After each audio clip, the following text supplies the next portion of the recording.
서울의 밤하늘은 마치 천장에 구멍이라도 뚫린 듯 차가운 비를 끊임없이 쏟아붓고 있었지만 임페리얼 호텔의 대연 회장은 그와 정반대의 화려한 열기로 가득 차 있었다. 아우라 그룹의 창립 10주년을 기념하는 이 성대한 파티에는 대한민국 정재계의 거물들이 가면 같은 미소를 띠고 서로의 탐욕을 은밀하게 탐색하느라 분주했다. 그 소란스러운 중심에 서 있는 강도진은 손에 들린 크리스털 샴페인 잔을 무감각하게 흔들며 지루함을 전혀 감추지 않고 있었다.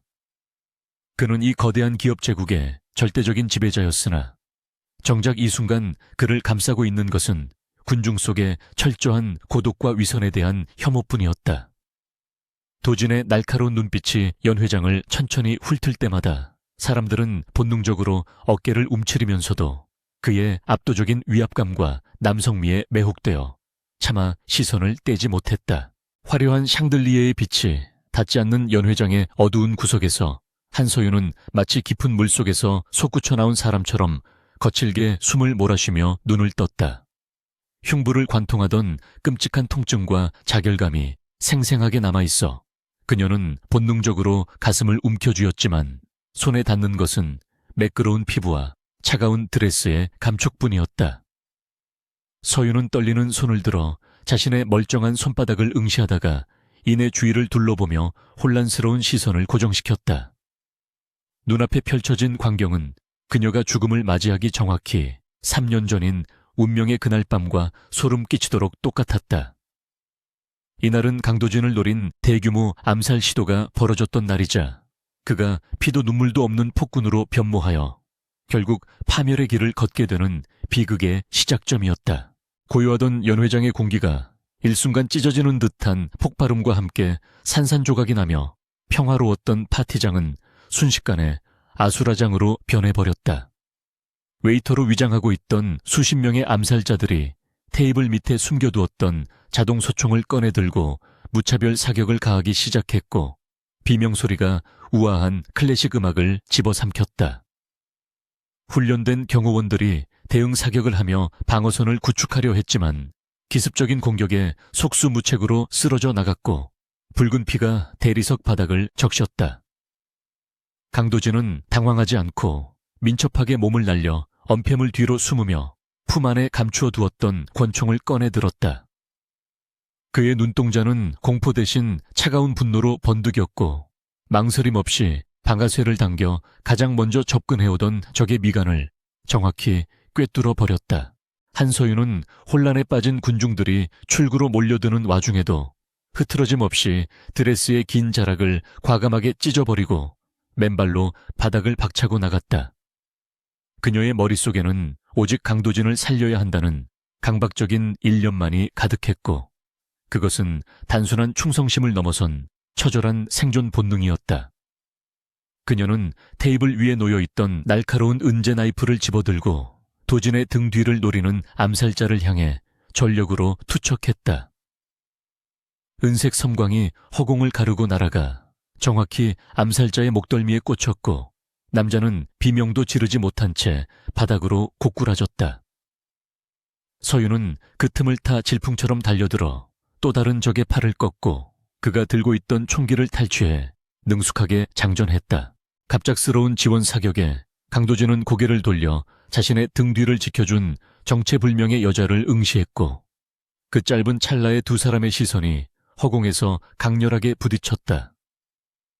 도진은 자신의 기억 속에 전혀 존재하지 않는 이 여자가 보여주는 살인 기술이 지나치게 완벽하다는 사실에 전율을 느꼈다. 서윤은 도진에게 눈짓으로 신호를 보내며 그가 엄폐물에서 나와 이동할 수 있도록 완벽한 엄호 사격을 퍼부어 적들의 접근을 차단했다. 그녀의 사격 솜씨는 백발백중이었고 움직임에는 군더더기가 하나도 없어 마치 살인을 위해 태어난 기계처럼 보일 정도였다.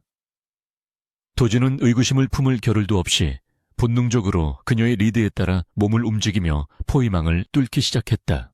두 사람은 마치 오랫동안 호흡을 맞춰온 파트너처럼 완벽한 영예를 보여주며 연회장을 빠져나와 주방 쪽 복도로 빠르게 이동했다.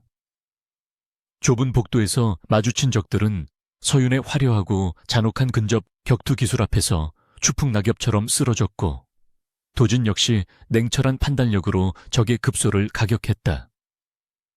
서윤은 도진을 향해 날아오는 칼날을 맨손으로 막아내며 손바닥이 찢어지는 부상을 입었지만 신음소리 한 번 내지 않고 반격했다. 도진은 자신의 눈앞에서 피를 흘리면서도 표정 하나 변하지 않고 적의 목을 조르는 그녀의 모습에서 기이한 아름다움을 느꼈다. 피 냄새와 화약 냄새가 진동하는 이 지옥 같은 상황에서 그는 생전 처음으로 타인에게 자신의 목숨을 온전히 맡기고 있다는 사실을 깨달았다. 호텔 주방에 거대한 철제문을 박차고 들어서자마자 거대한 체구를 가진 사내가 도끼를 들고 그들의 앞길을 가로막으며 위압적으로 다가왔다. 일반적인 사람이라면 공포에 질려 뒷걸음질 쳤을 상황이었지만 서윤은 도진을 뒤로 밀치며 망설임 없이 앞으로 나서서 거구의 사내와 맞섰다. 사내가 도끼를 휘두를 때마다 육중한 조리대들이 종이장처럼 잘려나갔지만 서윤은 유령처럼 유연하게 그 공격들을 피해냈다.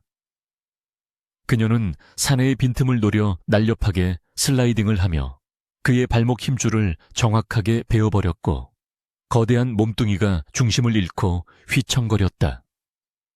기회를 놓치지 않고 서윤은 테이블을 밟고 도약하여 사내의 등에 올라타 체중을 실어 그의 목을 낚아채 기절시켰다.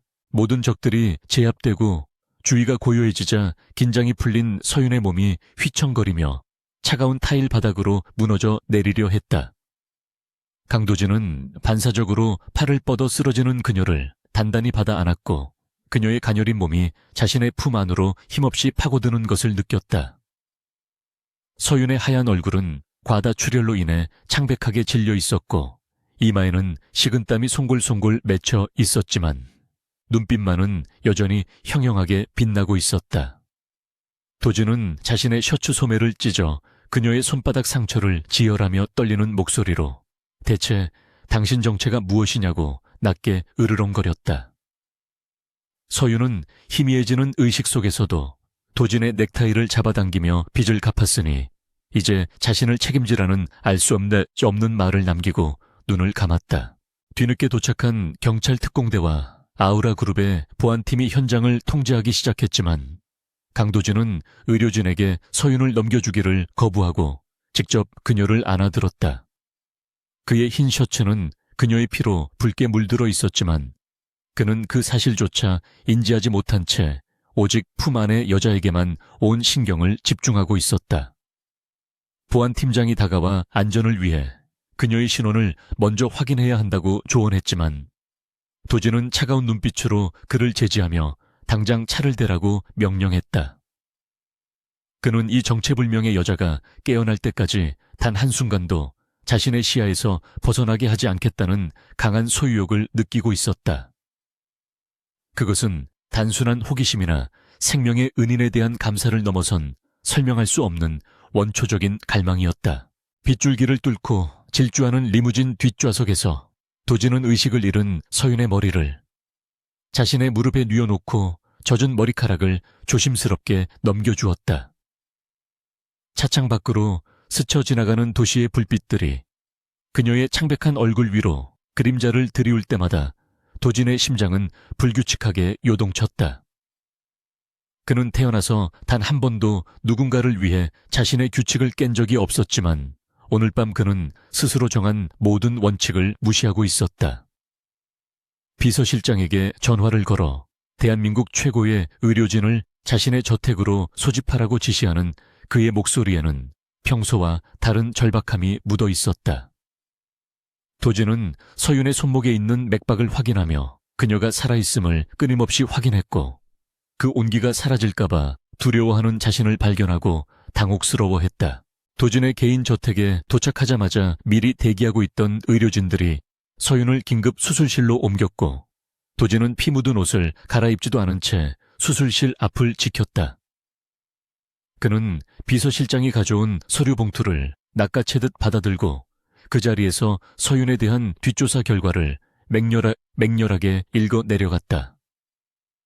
하지만 보고서에 적힌 내용은 너무나도 평범한 일반인의 삶 그 자체였으며 특수훈련이나 용병 경력은커녕 폭력전과 하나 없는 깨끗한 기록뿐이었다. 문서상의 한서윤과 조금 전 자신의 목숨을 구해주었던 살인병기 같은 여자는 도저히 동일 인물이라고 믿을 수 없을 정도로 괴리가 컸다. 이 모순적인 상황은 도진의 의심을 증폭시키는 동시에 그녀의 내면에 숨겨진 비밀을 반드시 파헤치고 싶다는 욕망에 기름을 부었다. 수술이 성공적으로 끝나고 서윤이 안정을 되찾았다는 보고를 들은 후에야 도진은 씻고 옷을 갈아입었지만 잠들 생각은 전혀 하지 않았다. 그는 서윤이 누워있는 객실의 안락의자에 앉아 링거액이 떨어지는 것을 지켜보며 밤을 꼬박 지새웠다. 새벽에 푸르스름한 빛이 창문 틈으로 스며들 무렵 서윤의 속눈썹이 파르르 떨리더니 천천히 눈을 떴고 그녀는 낯선 천장을 보며 잠시 멍하니 있었다.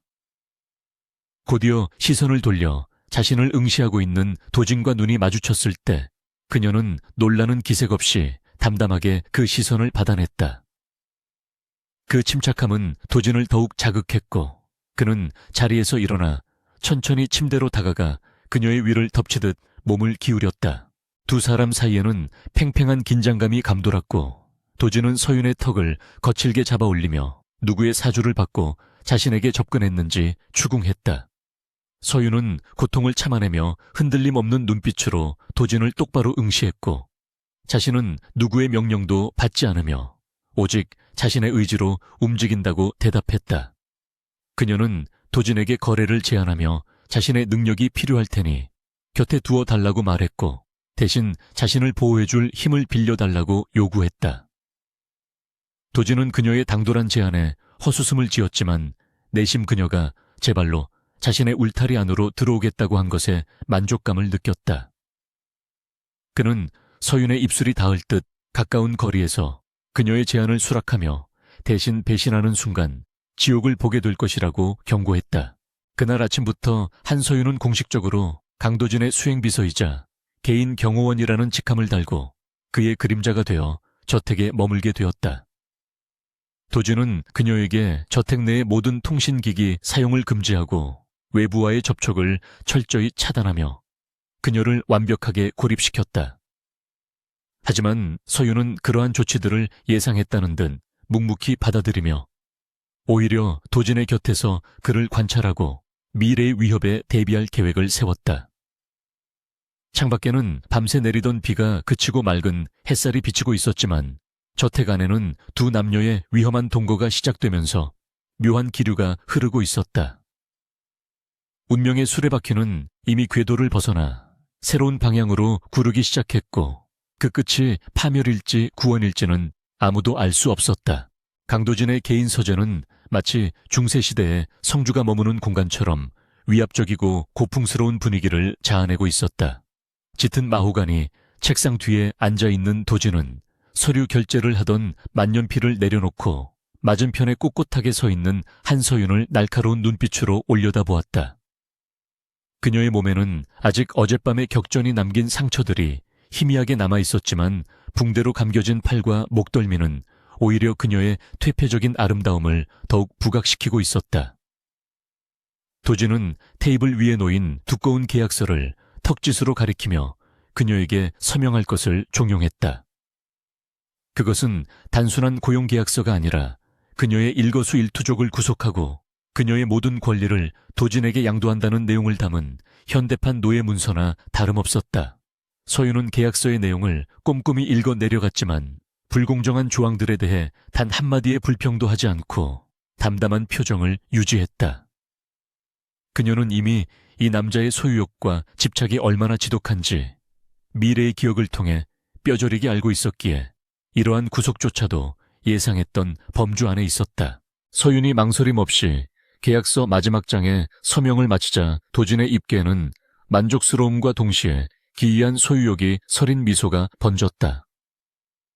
그는 자리에서 일어나 천천히 서윤에게 다가가 그녀의 턱을 들어 올리며 이제부터 그녀의 목숨은 자신의 것이라고 낮게 속삭였다. 도진의 뜨거운 숨결이 닿는 거리에서 서윤은 흔들림 없는 눈동자로 그를 응시하며 자신은 목숨을 걸고 그를 지킬 것이니 약속한 힘을 달라고 맞받아쳤다.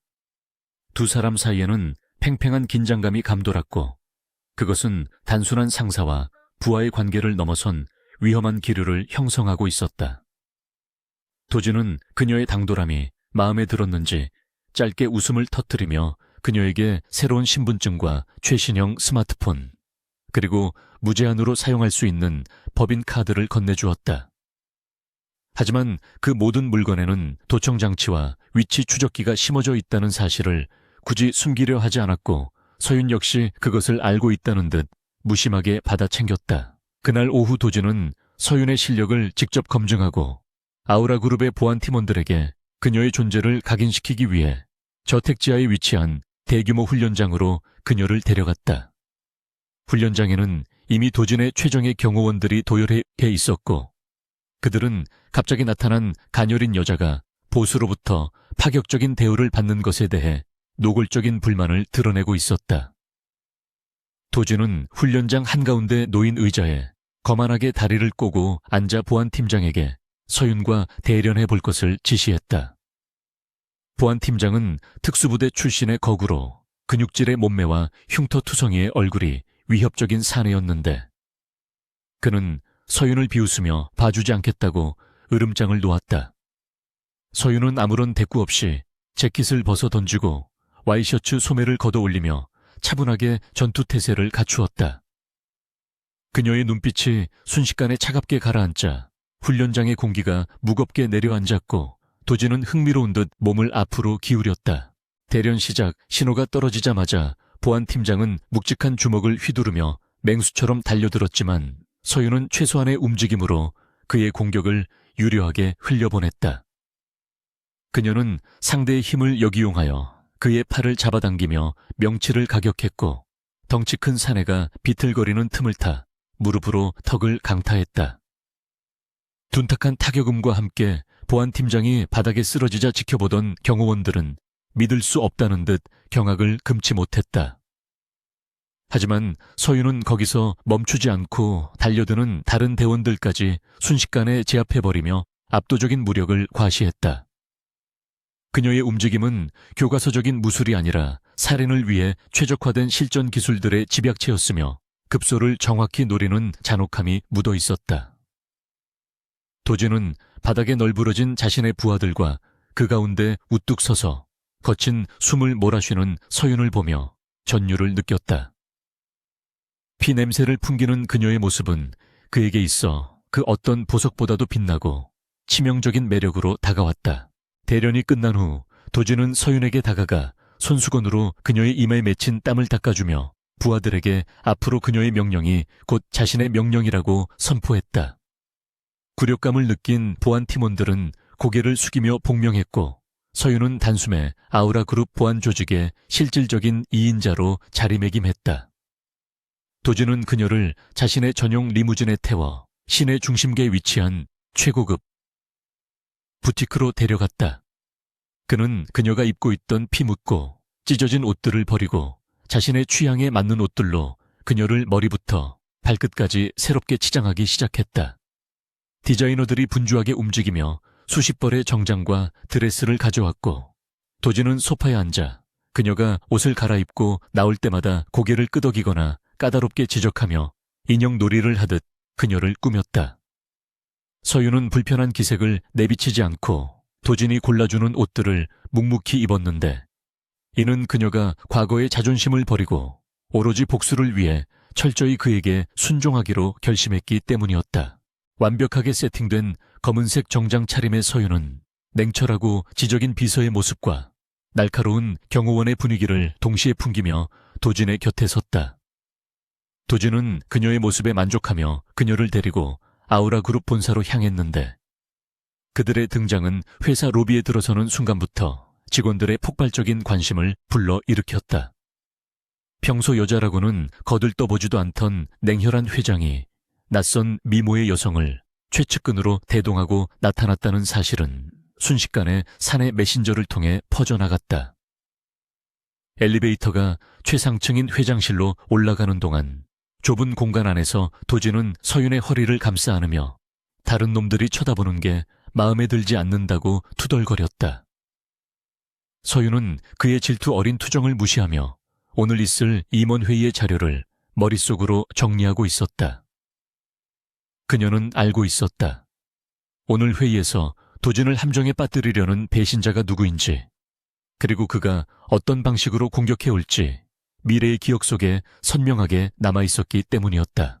회장실에 도착하자마자 도진은 업무 모드로 돌변하여 산더미처럼 쌓인 결제 서류들을 처리하기 시작했고, 서윤은 그의 책상 옆에 서서 그를 보좌했다.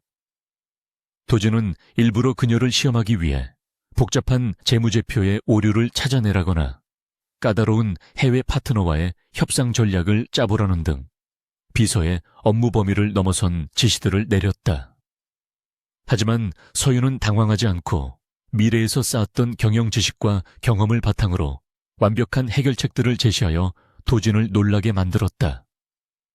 특히 그녀가 제시한 유럽 시장 진출 전략은 도진이 오랫동안 고민해왔던 난제를 단번에 해결할 수 있는 획기적인 방안이었기에 그는 서류를 검토하던 손을 멈추고 그녀를 뚫어져라 쳐다보았다. 도진은 그녀가 단순한 칼잡이가 아니라 명석한 두뇌까지 겸비한 인재라는 사실을 깨닫고 그녀에 대한 소유욕이 한층 더 깊어지는 것을 느꼈다. 오후에 열린 긴급 임원회의는 예상대로 살벌한 분위기 속에서 진행되었고, 반대파 임원들은 도진의 최근 경영 방식에 대해 노골적으로 불만을 표출했다. 그 중에서도 영업본부장인 최 이사는 도진이 추진하는 신규 프로젝트가 무모하다며 데이터를 조작한 보고서를 들이밀며 공격해왔다. 과거의 도진은 이 교묘한 조작을 눈치채지 못하고 프로젝트를 강행했다가 큰 손실을 입고 입지가 흔들렸던 적이 있었다. 하지만 이번에는 서윤이 미리 준비해둔 실제 데이터와 최 이사의 비리 증거가 담긴 파일을 도진의 태블릿 PC로 전송했다. 도진은 서윤이 보낸 자료를 훑어보고는 싸늘한 미소를 지으며 최 이사에게 조작된 수치들에 대해 조목조목 반박하기 시작했다. 당황한 최 이사가 식은땀을 흘리며 변명하려 했지만 도진은 가차없이 그를 해고하고 횡령 혐의로 법무팀에 넘겨버렸다. 회의실은 공포에 질린 침묵으로 가득 찼고 임원들은 도진의 뒤에 서 있는 서윤을 두려운 눈빛으로 쳐다보았다. 회의가 끝나고 텅 빈 회의실에 단둘이 남게 되자 도진은 의자를 돌려 서윤을 마주보며 어떻게 그런 자료들을 순식간에 준비했는지 추궁했다. 서윤은 태연하게 회사의 보안 서버에 허점이 있어서 잠깐 살펴봤을 뿐이라고 둘러댔지만 도진은 그 말을 믿지 않는 눈치였다. 그는 자리에서 일어나 서윤을 회의 테이블 모서리로 몰아붙이며 양팔로 그녀를 가두고 위압적으로 내려다보았다. 도진은 그녀가 숨기고 있는 비밀이 무엇이든 간에 그녀가 자신에게 도움이 되는 존재라는 것은 확실하다며 그녀의 능력을 칭찬했다.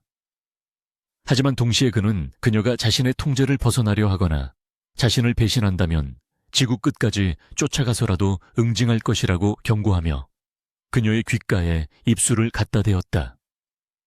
서윤은 그의 위협적인 태도에도 불구하고 묘한 안도감을 느꼈는데 그것은 그가 자신에게 집착할수록 그녀의 계획이 성공할 확률이 높아지기 때문이었다. 퇴근길 차 안에서 도진은 피곤한 듯 눈을 감고 있었지만 서윤의 손을 자신의 손 안에 가두고 꽉 쥐고 놓지 않았다. 창밖으로 비치는 넌사인의 불빛이 차 안을 번갈아 비추며 두 사람의 얼굴에 명암을 드리웠다. 서윤은 잡힌 손을 빼내려 하지 않고 가만히 도진의 옆 얼굴을 바라보며 과거에 그가 겪었던 고독과 고통을 떠올렸다. 그녀가 회귀하기 전 도진은 모두에게 배신당하고 철저하게 고립된 채 비참한 최후를 맞이했었다. 그녀는 마음속으로 맹세했다. 이번 생에서는 절대 그를 혼자 두지 않을 것이며 그를 파멸로 몰아넣으려는 모든 어둠을 자신이 먼저 베어버릴 것이라고. 그때 도진이 감았던 눈을 뜨지 않은 채 나지막한 목소리로 배가 고프니 저녁은 집에서 같이 먹자고 말했다. 명령조였지만 그 속에 담긴 미세한 온기를 감지한 서윤은 작게 고개를 끄덕이며 알겠다고 대답했다. 저택으로 돌아온 두 사람은 넓은 다이닝룸에서 마주보고 앉아 늦은 저녁 식사를 함께 했다. 고용인들이 정성스럽게 차려낸 음식들은 훌륭했지만 두 사람 사이의 대화는 거의 없었고 오직 식기들이 부딪히는 다그락 소리만이 공간을 채웠다. 도준은 식사 내내 서윤이 먹는 모습을 관찰하며 그녀가 어떤 음식을 좋아하는지 편식은 하지 않는지 세심하게 체크했다. 그는 자신이 직접 고기를 썰어 그녀의 접시에 올려주며 많이 먹어둬야 내일 또 자신을 지킬 수 있지 않겠냐고 농담 반 진담 반의 말을 건넸다. 서윤은 도진의 챙김이 낯설면서도 싫지 않아 묵묵히 그가 주는 음식을 받아 먹었다. 식사가 끝날 무렵 도진의 개인 전화기가 울렸고 발신자를 확인한 그의 표정이 순식간에 굳어졌다. 전화를 받은 도진은 짧은 대답 몇 마디만 하고 끊었지만 그의 눈빛은 다시 차가운 맹수처럼 변해 있었다. 도진은 서윤에게 급한 일이 생겨 서재에 들어가 봐야 하니 먼저 쉬라고 말하고는 서둘러 자리를 떴다. 서윤은 그의 뒷모습을 바라보며 방금 걸려온 전화가 그녀가 알고 있는 최악의 적 그림자회의 수장으로부터 온 것임을 직감했다. 과거에 그들은 도진을 협박하고 조종하려 했었고 그 과정에서 수많은 사람들이 희생되었었다. 서윤은 방으로 돌아와 도진이 준 도청 방지용 이어폰을 끼고 몰래 설치해둔 도청 프로그램을 실행시켜 서재의 대화 내용을 엿듣기 시작했다.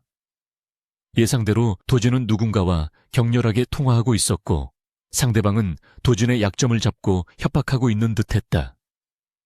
서윤은 주먹을 꽉 쥐며 이번에는 절대 당하게 두지 않겠다고 다짐하며 서랍 속에 숨겨두었던 단검을 꺼내 나를 점검했다. 밤이 깊어가고 저택은 어둠 속에 잠겼지만 서윤은 잠들 수 없었다.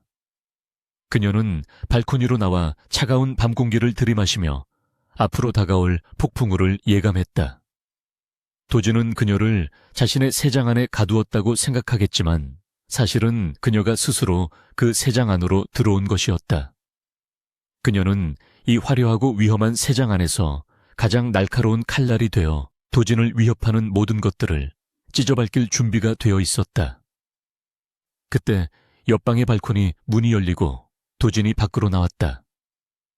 그는 잠옷 차림으로 난간에 기대어 담배를 피우고 있었고 연기 사이로 보이는 그의 얼굴은 지독히도 외로워 보였다. 도진은 서윤을 발견하고는 피식 웃으며 잠이 안 오면 이리 넘어와서 술이나 한잔하자고 제안했다.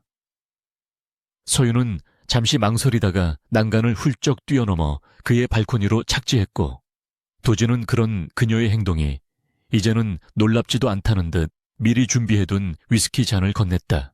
달빛 아래서 두 사람은 독한 위스키를 마시며 침묵을 공유했다. 도진은 불쑥 서윤에게 왜 자신을 구했냐고 다시 한번 물었고 이번에는 진실을 듣고 싶어하는 눈치였다. 서윤은 잔을 만지작거리며 당신이 사라지면 세상이 너무 재미없어질 것 같아서라고 애매하게 대답했다. 도진은 그녀의 대답이 마음에 들지 않았지만 더 이상 캐묻지 않고 대신 자신의 잔을 들어 그녀의 잔에 가볍게 부딪혔다. 쨍하는 맑은 소리와 함께 두 사람의 시선이 얽혔고 도진은 충동적으로 몸을 숙여 서윤의 입술을 훔치듯 가볍게 스치고 지나갔다. 서윤이 놀라 굳어버린 사이 도진은 짓궂은 미소를 지으며 이건 오늘날 지켜준 보상이라고 속삭이고는 방 안으로 들어가 버렸다. 홀로 남겨진 서윤은 자신의 입술을 만지며 뛰는 심장을 진정시켜야 했고 이 남자가 자신에게 주는 위험한 감정이 점차 통제할 수 없는 수준으로 치닫고 있음을 깨달았다.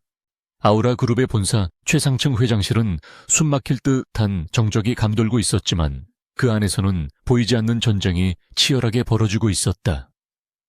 한서윤이 강도진의 수석비서이자 경호실장으로 임명된 지 불과 일주일밖에 지나지 않았지만 그녀는 이미 그룹 내의 모든 업무 흐름을 완벽하게 장악하고 있었다. 그녀는 미래의 기억을 되살려 도진이 놓치고 있던 계약서에 치명적인 독소 조항을 찾아내 수정했고 경쟁사들이 심어놓은 산업 스파이들을 소리 소문 없이 색출하여 제거해 나갔다. 도진은 자신의 책상 위에 깔끔하게 정리된 보고서들과 서윤이 타온 진한 에스프레소 향기를 맡으며 묘한 만족감을 느끼고 있었다. 과거에는 그 누구도 자신의 기준을 충족시키지 못해 매번 짜증을 유발했었지만 서윤의 일 처리는 마치 자신의 머릿속을 들여다본 것처럼 완벽하고 신속했다. 하지만 그녀의 능력이 뛰어날수록 도진의 마음속 한구석에서는 그녀에 대한 의심과 호기심이 독버섯처럼 자라나고 있었다. 그러던 어느 날 밤 저택에 머물던 도진은 물을 마시기 위해 거실로 나왔다가 서윤의 방에서 들려오는 희미한 신음소리를 듣게 되었다. 평소라면 남의 사생활에 전혀 관심을 두지 않았을 그였지만 발길은 어느새 그녀의 방문 앞으로 향하고 있었고 망설임 없이 문을 열고 들어갔다. 침대 위에서 서윤은 식은땀에 흠뻑 젖은 채 악몽에 시달리고 있었는데 그녀의 입에서는 살려달라는 애원 대신 미안하다는 절규가 터져 나오고 있었다. 도진은 그녀가 겪고 있는 악몽이 단순한 꿈이 아니라 과거의 끔찍한 트라우마에서 비롯된 것임을 직감하고 천천히 침대 곁으로 다가갔다. 달빛에 비친 그녀의 얼굴은 평소의 냉철한 모습은 온데간데 없고 금방이라도 부서질 듯은 위태로워 보여 도진의 심장을 욱신거리게 만들었다. 그는 조심스럽게 손을 뻗어 그녀의 젖은 이마를 닦아주려 했지만 그 순간 서윤이 화들짝 놀라며 눈을 떴고 반사적으로 도진의 손목을 낚아채 꺾으려 했다. 도진은 서윤의 기습적인 공격에도 당황하지 않고 그녀의 손목을 부드럽게 제압하며 침착한 목소리로 자신임을 알렸다. 서윤은 거친 숨을 몰아쉬며 초점이 풀린 눈으로 도진을 바라보다가 이내 자신이 악몽에서 깨어났다는 사실을 인지하고 힘을 풀었다. 그녀는 미래에서 도진이 죽어가던 그 순간의 장면을 꿈속에서 반복적으로 목격하고 있었고 그때마다 죄책감과 공포가 그녀를 집어삼키려 했다. 도진은 침대 헤드에 기대어 앉아있는 서윤에게 물 한 잔을 건네며 대체 꿈속에서 누구에게 그토록 미안해하는 것이냐고 낮게 물었다. 서윤은 떨리는 손으로 물잔을 받아들고 아무것도 아니라고 대답했지만 도진은 그녀의 회피를 용납하지 않겠다는 듯 그녀의 턱을 잡아 자신을 보게 했다. 그는 그녀의 눈동자 깊은 곳에 숨겨진 슬픔을 읽어내며 자신 이외의 다른 존재가 그녀의 감정을 지배하고 있다는 사실에 알 수 없는 질투심을 느꼈다. 다음날 일정은 도진에게 있어 매우 중요한 자리였는데 바로 경쟁기업인 태산그룹의 회장과 비공식적인 오찬 회동이 잡혀 있었기 때문이었다. 태산그룹의 민 회장은 겉으로는 점잖은 신사 행세를 했지만 뒤로는 온갖 더러운 수법을 동원해 아우라 그룹을 무너뜨리려 하는 교활한 늙은 여우였다. 도진은 서윤에게 오늘 회동에서 자신의 감정을 드러내지 말고 철저하게 그림자처럼 행동할 것을 지시했다. 고급 일식집의 은밀한 룸에서 이루어진 만남은 겉으로는 화기애애한 덕담이 오고 갔지만 테이블 아래로는 날카로운 신경전이 오가고 있었다.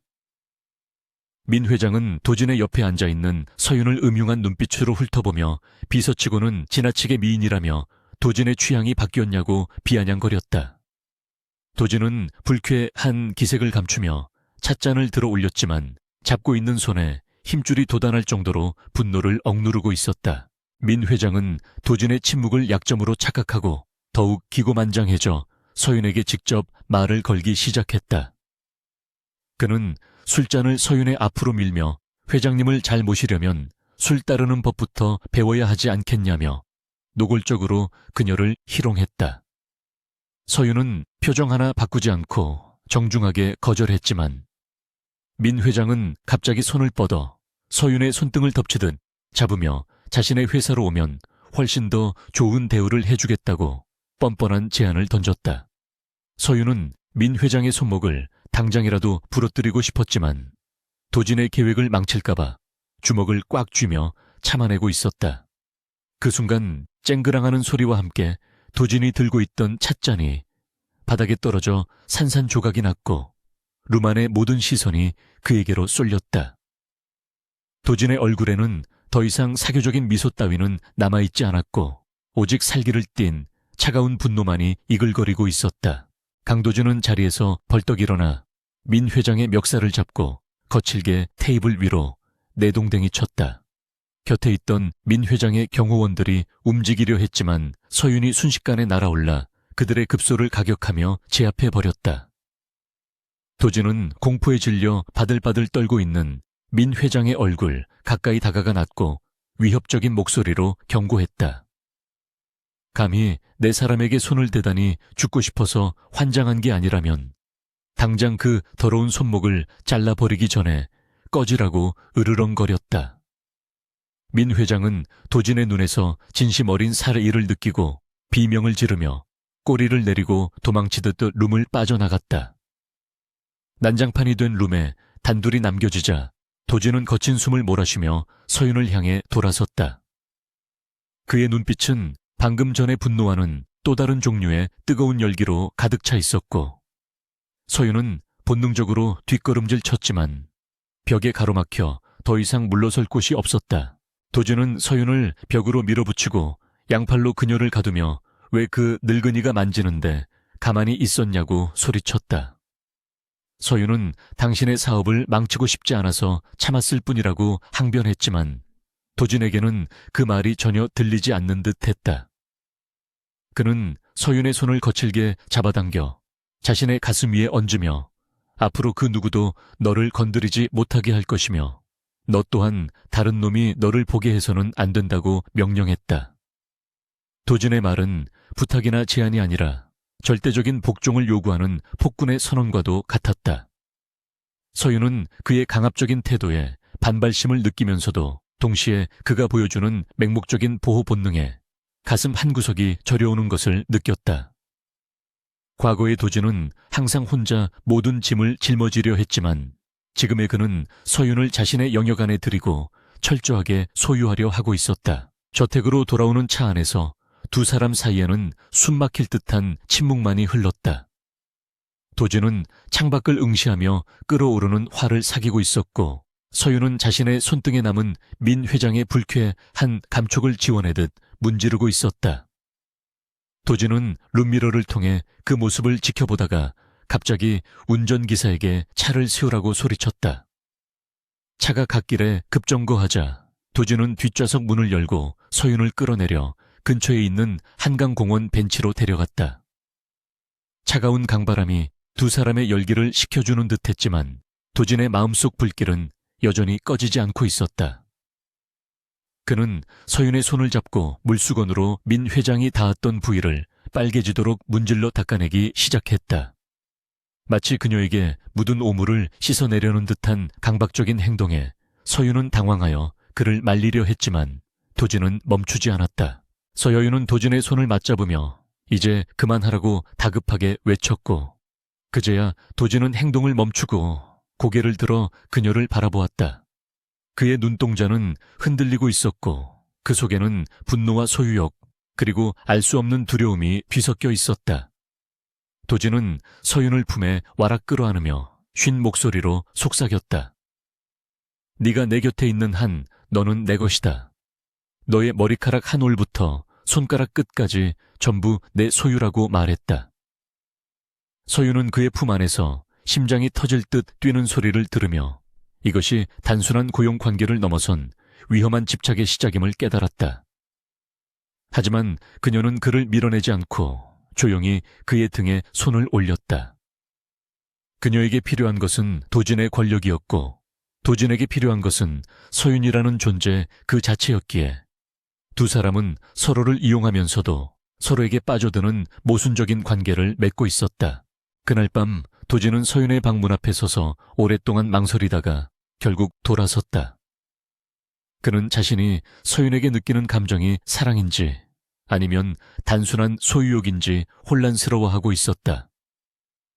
하지만 한 가지 확실한 것은 그녀가 없는 세상은 이제 상상조차 할 수 없다는 것이었다. 서윤 역시 방 안에서 잠들지 못하고 도진이 닦아주었던 손등을 바라보며 깊은 생각에 잠겨 있었다. 그녀는 미래를 바꾸기 위해 이곳에 왔지만 정작 바뀌고 있는 것은 도진과 자신의 마음이라는 사실에 두려움을 느꼈다. 하지만 후회하기에는 이미 너무 멀리 와버렸고 그들은 운명의 소용돌이 속으로 함께 휘말려 들어가고 있었다. 창밖의 달빛만이 두 사람의 고뇌를 비추며 긴 밤을 지키고 있었다. 다음날 아침 도진은 언제 그랬냐는 듯 냉철한 총재의 모습으로 돌아와 있었다. 그는 서윤에게 태산그룹에 대한 전면적인 공격을 지시했고 법무팀과 홍보팀을 총동원하여 민 회장의 비리를 폭로하고 주가를 떨어뜨리기 시작했다. 이것은 단순한 비즈니스 경쟁이 아니라 자신의 여자를 건드린 대가를 치르게 하려는 도진의 잔혹한 복수극이었다. 서윤은 도진의 지시를 충실히 이행하면서도 그가 보여주는 파괴적인 행보에 우려를 표했다. 하지만 도진은 서윤의 걱정을 일축하며 나를 건드리는 놈은 용서할 수 있어도 너를 건드리는 놈은 절대 살려두지 않는다고 차갑게 말했다. 그의 말 속에는 서윤을 향한 비틀린 애정이 짙게 배어있어 듣는 이를 전율케 했다. 한편 태산그룹의 민 회장은 아우라그룹의 무차별적인 공격에 속수무책으로 당하며 파산 위기에 몰리게 되었다. 그는 마지막 발악으로 어둠의 조직인 그림자회에 연락하여 도진과 서윤을 제거해달라고 청구했다. 서윤은 도청을 통해 이 사실을 미리 감지하고 도진에게 보고하려 했지만 도진은 이미 알고 있다는 듯 여유로운 미소를 지었다. 그는 오히려 적들이 제 발로 찾아오기를 기다리고 있었다며 서윤에게 오늘 밤 사냥을 나갈 준비를 하라고 말했다. 도진은 서윤에게 최신형 무기와 방탄슈트를 선물하며 너와 함께라면 지옥불이라도 뛰어들 수 있을 것 같다고 농담을 던졌다. 서윤은 그가 건넨 무기를 점검하며 이번 생에서는 반드시 그를 지켜내겠다고 다시 한번 다짐했다. 어둠이 짙게 깔린 부두 창고에서 도진과 서윤은 그림자 회의 암살자들을 기다리고 있었다. 스산한 바람소리와 함께 수십 명의 무장 괴한들이 나타나 그들을 포위했지만 두 사람은 등을 맞대고 서서 서로의 천을 느끼며 침착함을 유지했다. 전투가 시작되자 도진과 서윤은 마치 춤을 추듯 현란한 콤비 플레이를 선보이며 적들을 하나둘씩 쓰러뜨렸다. 도진의 사격 솜씨와 서윤의 근접 격투 기술이 완벽한 조화를 이루며 창고 안은 순식간에 적들의 비명소리로 가득 찼다. 전투 도중 한 적이 서윤의 뒤를 노리고 칼을 휘두르자 도진은 자신의 몸을 던져 그 칼을 대신 막아내고 적의 머리를 쏘아버렸다. 서여인은 도진의 팔에서 피가 흐르는 것을 보고 이성을 잃고 폭주하여 남은 적들을 잔인하게 도륙해버렸다. 모든 상황이 종료된 후 서윤은 떨리는 손으로 도진의 상처를 지혈하며 왜 무모하게 몸을 던졌냐고 화를 냈다. 도진은 고통스러운 표정 속에서도 피 묻은 손으로 서윤의 뺨을 어루만지며 네가 다치는 것보다 내가 다치는 게 100배는 낫다고 웃으며 말했다. 그 순간 서윤의 눈에서 참았던 눈물이 왈칵 쏟아져 내렸고 도진은 그녀를 끌어안고 피와 땀이 섞인 진한 키스를 퍼부었다. 죽음의 문턱을 넘나든 후 확인한 서로의 마음은 더욱 격렬하고 뜨겁게 타올랐다.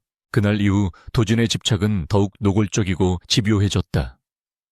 그는 서윤이 자신의 시야에서 1초라도 사라지면 불안해하며 온 저택을 뒤집어 놓았고 회의 시간에도 그녀를 자신의 옆자리에 앉혀두고 수시로 손을 잡거나 머리카락을 만지작거렸다.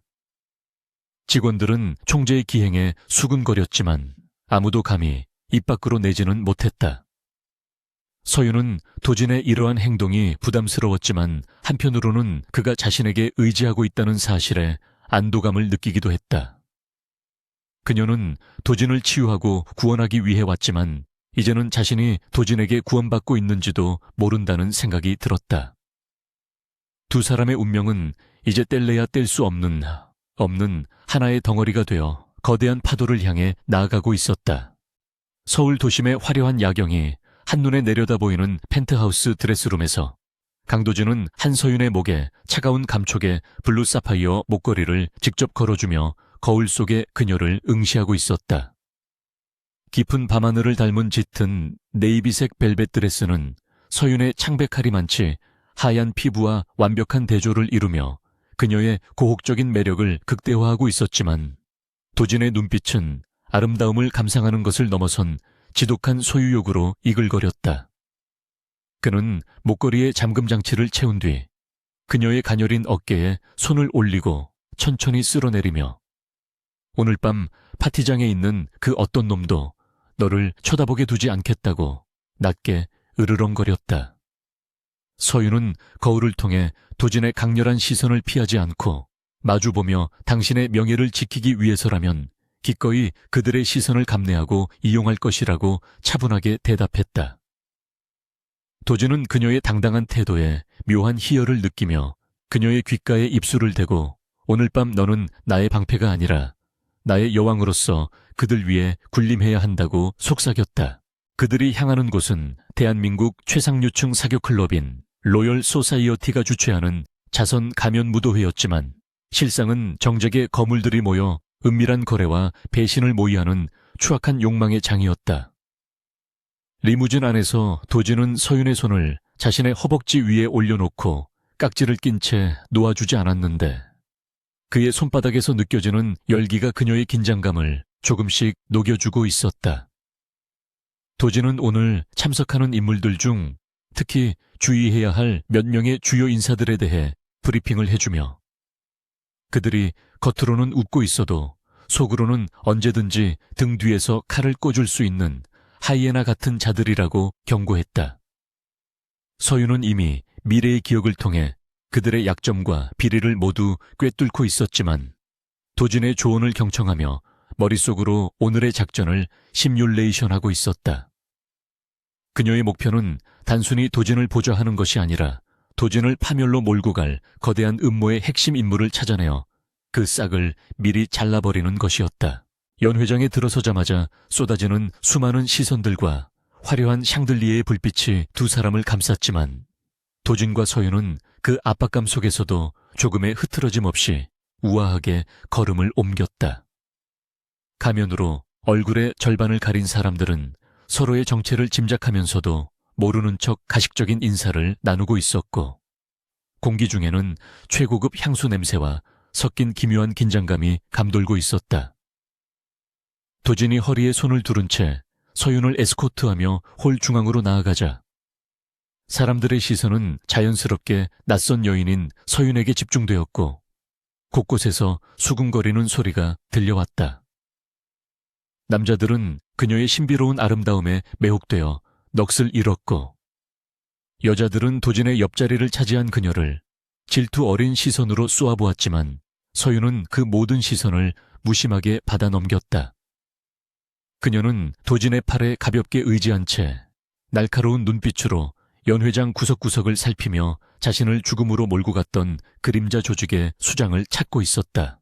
그때 인파를 헤치고 중후한 인상의 노신사가 다가와 도진에게 친근하게 인사를 건넸는데 서윤은 그를 보는 순간 심장이 멎을 듯한 충격과 함께 과거의 기억이 쓰나미처럼 밀려오는 것을 느꼈다.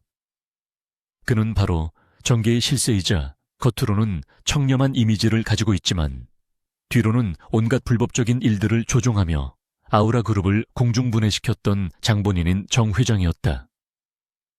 정 회장은 인자한 미소를 지으며 도진의 어깨를 두드렸지만 그의 눈빛은 뱀처럼 차갑고 탐욕스럽게 빛나고 있었고 서윤을 바라보는 시선에는 묘한 흥미와 경계심이 서려 있었다. 서윤은 끓어오르는 증오와 살해일을 억누르기 위해 샴페인 잔을 쥔 손에 힘을 주었고 도진은 그녀의 미세한 떨림을 감지하고 그녀의 허리를 더욱 단단히 감싸 안았다. 도진은 정 회장의 인사에 예의를 갖추면서도 뼈있는 농담을 던지며 팽팽한 신경전을 벌였고 서윤은 그 틈을 타 정 회장의 뒤에 서 있는 수행비서의 얼굴을 기억해 두었다.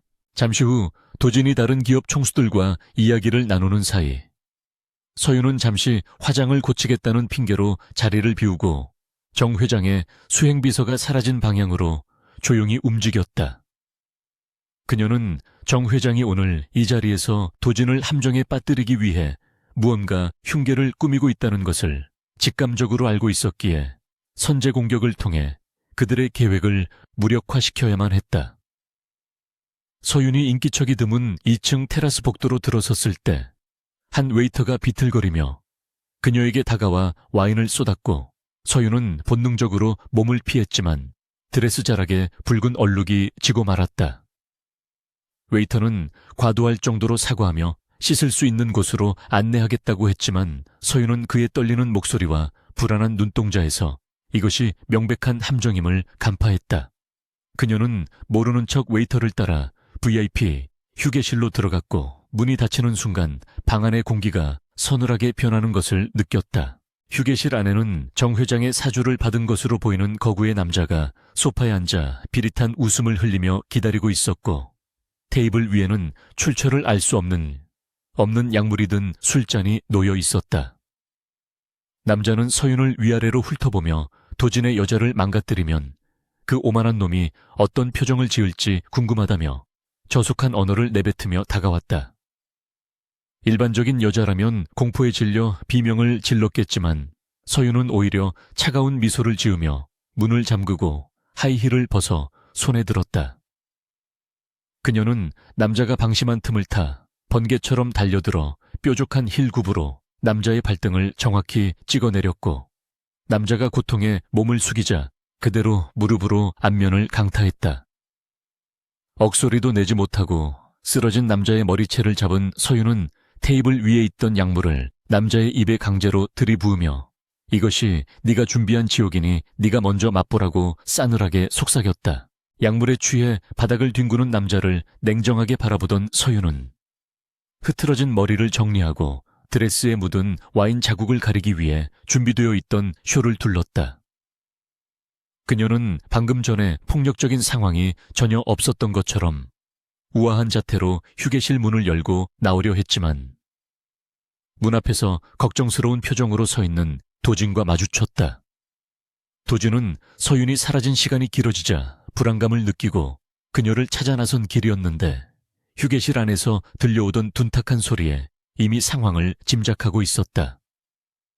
그는 바닥에 쓰러져 있는 남자와 서윤의 손에 들린 하이힐, 그리고 그녀의 차가운 눈빛을 번갈아 보며 상황을 파악했고 놀랍게도 그의 입계는 미소가 번졌다.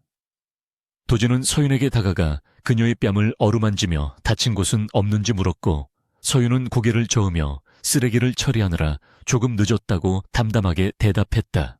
도진은 방 안으로 들어가 고통스러워하는 남자의 얼굴을 확인하고는 자신의 휴대폰을 꺼내 비서실장에게 전화를 걸어 조용히 뒷수습을 하라고 지시했다. 그는 남자를 향해 경멸 어린 시선을 보내며 감히 누구의 여자를 건드렸는지 뼈저리게 후회하게 만들어주겠다고 나지막이 뇌까렸다. 도진은 다시 서윤에게 돌아와 그녀의 손에 들린 하이힐을 받아 직접 신겨주며 마치 신데렐라를 대하는 왕자처럼 무릎을 꿇었다. 그의 행동에는 그녀에 대한 존중과 숭배, 그리고 그녀가 보여준 잔혹함에 대한 전율이 담겨 있었다. 도진은 일어서서 서윤을 깊이 포옹하며 너는 내가 생각했던 것보다 훨씬 더 위험하고 매력적인 여자라고 속삭였고 서윤은 그의 품에 안겨 당신을 지키기 위해서라면 악마가 되는 것도 두렵지 않다고 대답했다. 두 사람이 다시 연회장으로 돌아왔을 때 파티의 분위기는 절정에 달해 있었지만 도진과 서윤 사이에는 그들만이 공유하는 비밀스러운 유대감이 형성되어 있었다. 정 회장은 멀리서 두 사람을 지켜보며 자신의 계획이 실패했음을 깨닫고 당혹스러운 표정을 감추지 못했고 서윤은 그에게 보란 듯이 도진의 팔짱을 더욱 꽉 끼며 승리의 미소를 보냈다. 도진은 서윤을 이끌고 왈츠 음악이 흐르는 무대 중앙으로 나아가 그녀의 허리를 감싸 안고 춤을 추기 시작했다. 우아한 선율에 맞춰 몸을 움직이는 동안 도진은 서윤의 눈을 바라보며 이제부터 진짜 전쟁이 시작될 것이고 우리는 그 전쟁에서 반드시 승리하여 이 썩어빠진 세상을 발 아래 둘 것이라고 맹세했다. 서윤은 도진의 리드에 몸을 맡기며 그가 이끄는 곳이 지옥이라 할지라도 기꺼이 함께하겠다고 다짐했다. 파티가 끝나고 집으로 돌아가는 길 도진은 차 안에서 피곤해 지친 서윤을 자신의 무릎에 눕히고 부드럽게 마사지를 해주었다. 그는 오늘 밤 그녀가 보여준 활약에 대해 칭찬하면서도 한편으로는 그녀가 자신 때문에 위험에 처했다는 사실에 괴로워했다. 도진은 서윤의 머리카락에 키스하며 내가 더 강해져서 너를 완벽하게 보호할 수 있을 때까지 조금만 기다려달라고 말했다. 서윤은 눈을 감은 채 그의 손길을 느끼며 당신은 이미 충분히 강하고 내게 필요한 것은 보호가 아니라 당신 곁에 설 수 있는 자격이라고 속마음으로 대답했다. 차창 밖으로 스쳐 지나가는 가로등 불빛이 두 사람의 얼굴을 비추었다 사라지기를 반복하며 그들의 앞날에 닥쳐올 시련과 영광을 예고하는 듯했다. 이 밤은 두 사람에게 있어 서로가 단순한 연인이나 파트너를 넘어 영혼을 나눈 공범자임을 확인하는 결정적인 계기가 되었다. 다음 날 아침 도준은 출근하자마자 정 회장에 대한 전면적인 조사를 지시하고 어젯밤 사건에 연루된 자들을 철저히 응징하기 위한 작업을 시작했다. 서윤 역시 자신의 정보망을 가동하여 정 회장의 약점을 파고들었고 그가 운영하는 위장 계열사들의 비리 증거를 수집해 나갔다.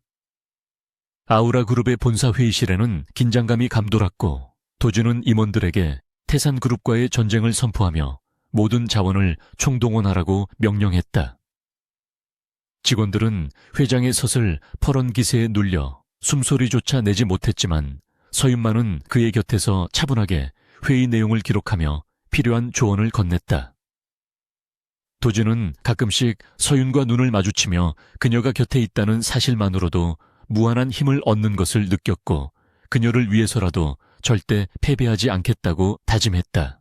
한편 정 회장은 자신의 계획이 수포로 돌아간 것에 격분하며 도진과 서윤을 제거하기 위해 더 크고 위험한 음모를 꾸미기 시작했다. 그는 어둠의 세계에서 악명 높은 용병들을 고용하고 아우라 그룹의 내부 전산망을 해킹하여 치명적인 타격을 입힐 준비를 했다. 서윤은 미래의 기억 속에서 흐릿하게 남아있던 파편들을 조합하여 정 회장의 다음 수를 예측하려 노력했지만 운명은 조금씩 비틀어져 예측할 수 없는 방향으로 흐르고 있었다. 하지만 그녀는 두려워하지 않았다. 이제 그녀의 곁에는 자신을 위해 세상을 적으로 돌릴 각오가 되어 있는 강도진이라는 남자가 있었고 두 사람이 함께라면 어떤 시련도 극복할 수 있을 것이라는 확신이 들었기 때문이었다. 폭풍전야의 고요함 속에서 두 사람은 서로를 향한 사랑과 신뢰를 무기로 다가올 거대한 전쟁을 준비하고 있었다. 아우라 그룹의 메인 서버실이 붉은 경고등으로 물들고 수백 대의 모니터가 동시에 먹통이 되는 사상 초유의 사태가 발생했다. 그림자회가 고용한 최정예 해커 집단이 그룹의 심장부를 타격하여 금융거래 내역을 삭제하고 기밀 문서를 외부로 유출하기 시작한 것이었다. 강도진은 회장실에서 전산팀의 다급한 보고를 받으며 주먹으로 책상을 내리쳤고 그의 분노는 극에 달해 사무실의 공기마저 얼어붙게 만들었다. 한소윤은 침착하게 상황을 분석하며 이것이 단순한 사이버 테러가 아니라 도진을 고립시키고 물리적으로 타격하기 위한 양동작전의 서막임을 직감했다. 그녀는 도진에게 당장 본사를 떠나 외부와 차단된 안전가옥으로 이동해야 한다고 조언했고 도진은 그녀의 판단을 전적으로 신뢰하며 즉시 이동을 명령했다. 밖에는 며칠째 멈추지 않는 폭우가 쏟아지고 있었고 어둠 속에서 그들을 노리는 살기, 등등한 눈빛들이 번득이고 있었다. 도진과 서윤이 탑승한 방탄세단이 지하 주차장을 빠져나와 빗길을 뚫고 고속도로에 진입하자마자 예상대로 검은색 SUV 차량들이 그들의 뒤를 바짝 쫓아오기 시작했다. 적들은 일반적인 추격전의 양상을 넘어 차량을 직접 들이받으며 도진의 차를 도로 밖으로 밀어내려 했고 창문 밖으로 총구를 내밀어 무차별 사격을 가했다. 운전대를 잡은 경호원은 필사적으로 핸들을 꺾으며 적들의 공격을 피하려 했지만 빗길에 미끄러운 노면 탓에 차체는 위험하게 휘청거렸다. 서윤은 조수석 글로브 박스에서 자동 권총을 꺼내 들고 창문을 살짝 내린 뒤 정확한 사격으로 추격해오던 선두 차량의 타이어를 터뜨려 전복시켰다. 도진은 뒷좌석에서 태블릿 PC로 보안 시스템을 복구하려 시도하면서도 서윤의 안전을 걱정하며 그녀의 옷자락을 꽉 쥐고 놓지 않았다. 추격전은 도심을 벗어나 인적이 드문 산악도로로 접어들면서 더욱 격렬해졌고 빗줄기는 앞이 보이지 않을 정도로 거세게 몰아쳤다. 적들은 길목을 차단하기 위해 대형 트럭으로 도로를 가로막았고 도진의 차는 급브레이크를 밟으며 가드레일을 들이받고 멈춰섰다.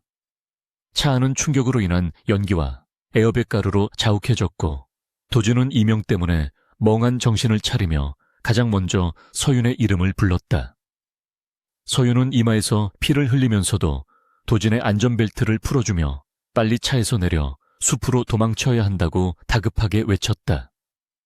적들이 차를 향해 집중사격을 퍼붓기 시작하자 두 사람은 차문을 방패 삼아 숲속의 가파른 비탈길로 몸을 던져 굴러 내려갔다. 진흙탕에 구르고 나뭇가지에 긁히며 온몸이 상처투성이가 되었지만 그들은 서로의 손을 놓지 않고 어둠 깊은 곳으로 숨어들었다. 비탈길 아래 울창한 숲속은 한 치 앞도 분간할 수 없을 정도로 어두웠고 차가운 비는 천을 급격하게 떨어뜨리고 있었다. 도준은 발목을 삐끗한 서윤을 부축하며 미리 파악해둔 산중 별장을 향해 필사적으로 걸음을 옮겼지만 적들의 수색망은 점점 좁혀오고 있었다.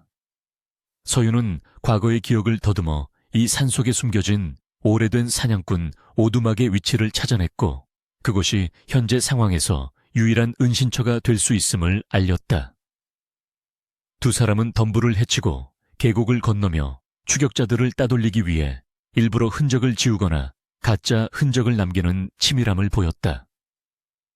도진은 평생 귀공자로 살아오며 겪어보지 못한 극한의 상황이었지만 서윤을 지켜야 한다는 본능이 그를 초인적인 정신력으로 버티게 만들었다. 마침내 도착한 낡은 오두막은 비바람을 겨우 피할 수 있는 수준이었지만 두 사람에게는 사막의 오아시스보다 더 귀한 안식처였다. 도진은 썩어가는 나무 문을 부수고 안으로 들어가 젖은 옷을 짜내며 주위를 살폈고 다행히 벽난로와 마른 장작이 남아있는 것을 발견했다. 그는 떨리는 손으로 불을 피워 냉기를 몰아내고 서윤을 난로가 앞으로 데려와 눕혔는데 그녀의 상태가 심상치 않았다. 서윤의 옆구리에서는 붉은 피가 끊임없이 배어나와 셔츠를 적시고 있었고 추격 도중 총알이 스치고 지나간 상처가 빗물에 오염되어 염증을 일으키고 있었다. 도준은 자신의 셔츠를 찢어 지혈을 시도하며 고통스러워하는 서윤의 얼굴을 보며 억장이 무너지는 듯한 슬픔과 분노를 느꼈다. 서윤은 고열로 인해 시야가 흐릿해지는 와중에도 도진의 손을 잡으며 자신은 괜찮으니 걱정하지 말라고 안심시키려 애썼다. 하지만 그녀의 몸은 불덩이처럼 뜨거웠고 의식은 현실과 과거의 경계에서 위태롭게 흔들리고 있었다. 도진은 오두막 구석에서 발견한 낡은 구급 상자에서 소독약과 붕대를 찾아내 서윤의 상처를 치료하기 시작했다. 소독약이 상처에 닿자 서윤은 고통에 몸을 비틀며 신음을 흘렸고 도진은 미안하다는 말을 반복하며 그녀를 품에 안고 진정시켰다.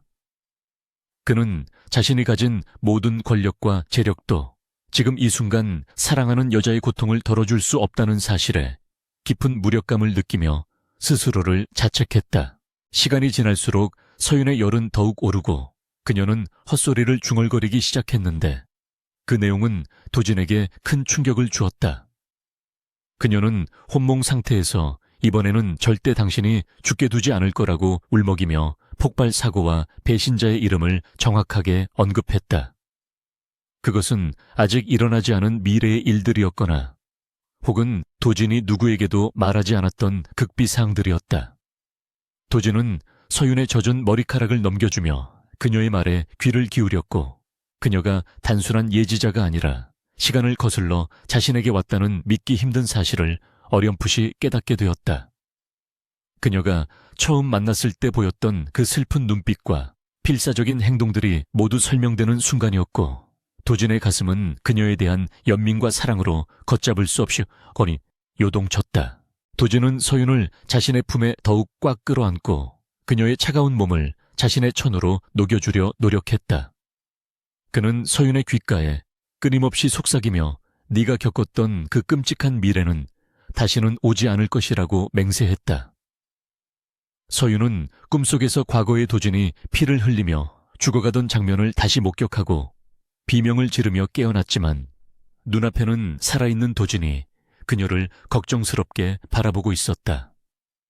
그녀는 안도감에 눈물을 터뜨리며 도진의 목을 끌어안았고 도진은 그녀의 등을 토닥이며 그녀가 진정될 때까지 아무 말 없이 기다려 주었다. 빗소리가 지붕을 때리는 소리만이 오두막 안을 채우고 있었지만 두 사람 사이에는 그 어느 때보다 깊은 유대감이 형성되고 있었다. 밤이 깊어지자 폭우는 잦아들었지만 오두막 안의 공기는 여전히 무겁고 습했다. 서윤은 약 기운 덕분에 조금 안정을 되찾았고 도진의 품에 기대어 가쁜 숨을 몰아쉬고 있었다. 그녀는 도진에게 자신이 알고 있는 미래의 일부를 털어놓기로 결심했고 더듬거리는 목소리로 그림자 회의 진짜 목적과 내부에 숨어있는 첩자에 대해 이야기했다. 도진은 그녀의 말이 사실이라는 것을 직감적으로 알 수 있었고 그녀가 그동안 혼자 짊어지고 있었던 짐의 무게가 얼마나 무거웠을지 짐작조차 할 수 없었다. 그는 서윤의 말을 경청하며 그녀의 모든 정보를 머릿속에 각인시켰고 이제부터는 자신이 그 짐을 나누어 지겠다고 다짐했다. 도진은 서윤의 얼굴을 양손으로 감싸쥐고 그녀의 눈을 똑바로 바라보며 단호한 목소리로 선언했다. 이제부터 너는 내 뒤에 숨어 있으라고. 내가 이 모든 것을 끝내고 너에게 평범하고 행복한 일상을 돌려주겠다고 말했다. 그것은 단순한 위로가 아니라 자신의 모든 것을 건 남자의 엄중한 약속이었다. 서윤은 도진의 눈에서 흔들리지 않는 확신을 보았고 그제야 긴장이 풀리며 깊은 잠에 빠져들었다. 도진은 잠든 서윤을 눕히고 그녀의 곁을 지키며 밤새 타오르는 모닥불을 바라보았다. 그의 눈빛은 더 이상 도망자의 그것이 아니라 먹잇감을 노리는 최상위 포식자의 눈빛으로 변해 있었고 머릿속에서는 잔혹하고 철저한 복수의 계획이 수립되고 있었다. 새벽녘이 되자 비가 그치고 숲속에 짙은 안개가 깔리기 시작했다. 도진은 잠시 밖으로 나와 오두막 주변을 정찰했고 다행히 적들의 기척은 느껴지지 않았다. 그는 주머니 속에 있던 위성 전화기를 꺼내 전원을 켰고 미약하지만 신호가 잡히는 것을 확인했다.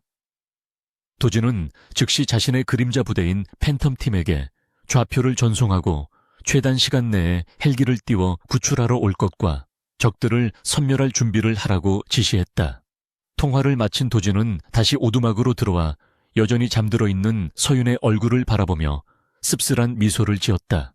그는 그녀가 깨어났을 때 세상이 바뀌어 있을 것이라고 혼잣말을 중얼거렸다. 얼마 지나지 않아 멀리서 헬리콥터의 로터 소리가 들려왔고 도진은 서윤을 깨우지 않고 조심스럽게 안아 올렸다. 서윤은 잠결에 도진의 품으로 파고들며 웅얼거렸고 도진은 그녀의 이마에 키스하며 이제 집으로 가자고 속삭였다. 헬기가 오두막 앞의 공터에 착륙하자 무장한 요원들이 뛰어내려 주위를 경계했고 도진은 그들의 호위를 받으며 헬기에 탑승했다. 상공에서 내려다본 숲은 평화로워 보였지만 그 아래에는 간밤에 처절했던 사투의 흔적들이 고스란히 남아있었다. 도진은 창밖을 내다보며 자신들을 이 지경으로 만든 자들에게 지옥보다 더한 고통을 선사하겠다고 맹세했다.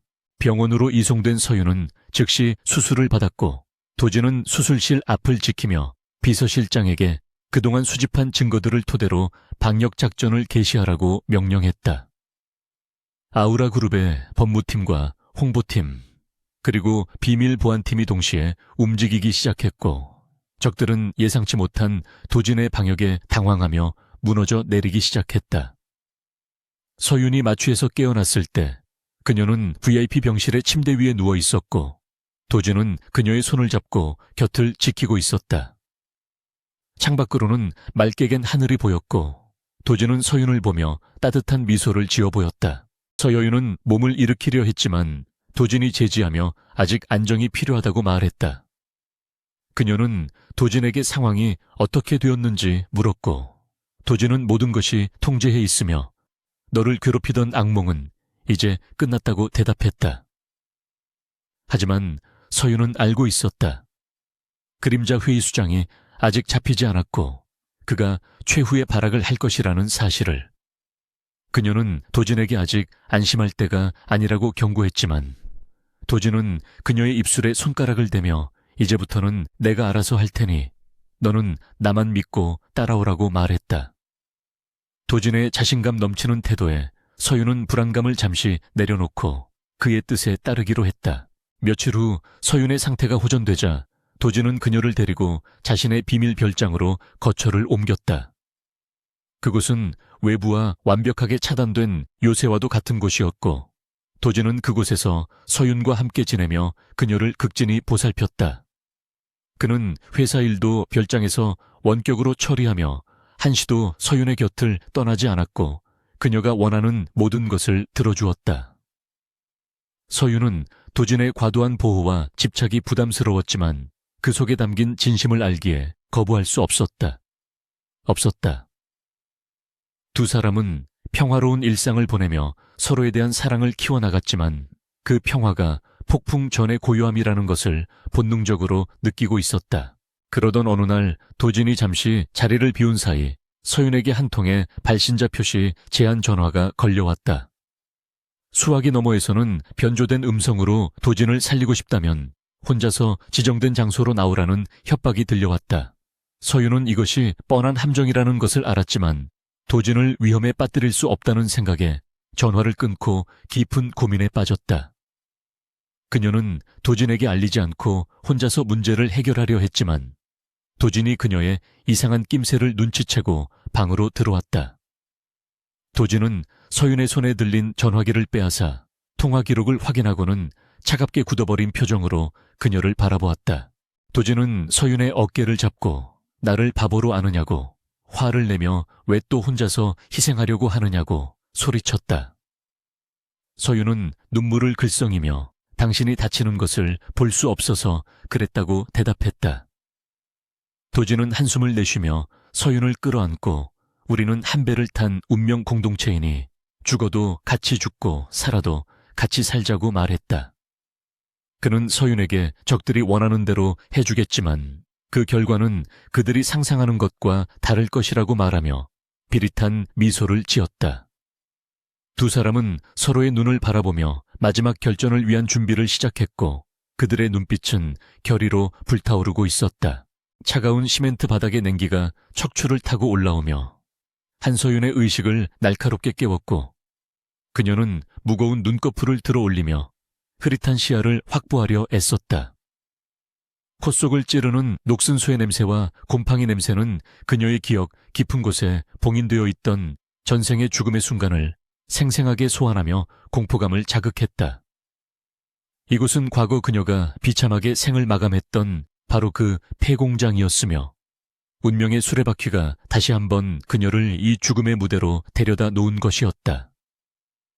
손목과 발목을 결박하고 있는 거친 밧줄의 감촉이 살갗을 파고들며 고통을 주었지만 서윤은 신음소리 대신 차가운 침묵을 지키며 주위를 살폈다. 텅 빈 공장 안에는 수십 명의 무장한 용병들이 그녀를 감시하고 있었고 그들의 눈빛은 먹잇감을 앞에 둔 하이에나처럼 탐욕스럽고 잔인하게 번들거리고 있었다. 공장의 녹슨 철문이 기괴한 소음을 내며 열리고 그림자 회의 수장인 정 회장이 여유로운 발걸음으로 들어오며 서윤을 향해 비열한 미소를 지어 보였다. 그는 자신의 계획대로 서윤을 납치하여 강도진을 무릎 꿇릴 수 있게 되었다고 확신하며 승리감에 도취되어 있었다.